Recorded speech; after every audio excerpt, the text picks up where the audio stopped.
நுரையீரலை சுத்தம் செய்ய இந்த செய்முறையை பயன்படுத்துங்க. நுரையீரலை தேங்கிட்டு இருக்கக்கூடிய கழிவுகள் அனைத்தும் வெளியேற இந்த ஒரு செய்முறையை மட்டும் பயன்படுத்துங்க. நுரையீரல்ல நீர் கோத்துட்டு இருக்கு, நுரையீரல்ல நோய் தொற்றுகள் அதிகமா இருக்கு, கிருமிகள் அதிகமா இருக்கு, சுவாச பாதையில அடைப்பு இருக்கு அப்படின்னு சொல்றவங்க இந்த செய்முறையை பயன்படுத்தின 1 மணி நேரத்திலே உங்களுக்கு பாதிப்பு எல்லாமே குறைய ஆரம்பிச்சிடும். நுரையீரல தேங்கிட்டு இருக்கக்கூடிய அந்த சளி எல்லாமே கரைஞ்சி வெளியேறும்.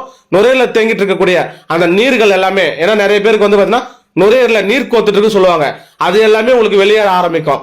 செய்முறையை சொல்றேன், கரெக்டா கவனிங்க. 6 லிட்டர் தண்ணி எடுத்துக்கங்க, 5 கடுக்கா தோல் போட்டுருங்க. நைட்டு ஃபுல்லா ஊற வச்சுட்டு காலையில எந்திரிச்ச உடனே அதை வடிகட்டி அதை தண்ணி மட்டும் எடுத்துக்கங்க. அது கூட 6 லிட்டர் வெந்நீர் கலந்துருங்க. இந்த 1 லிட்டர் மொத்தமா 1 மணி நேரத்துக்கு ஒரு வாட்டி 50 மில்லி தொடர்ந்து குடிங்க. அப்படி குடிக்கும் போது நுரையீரல் இருக்கக்கூடிய அந்த கழிவுகள் வெளியேறும், நுரையீரல் சுத்தமாயிடும்.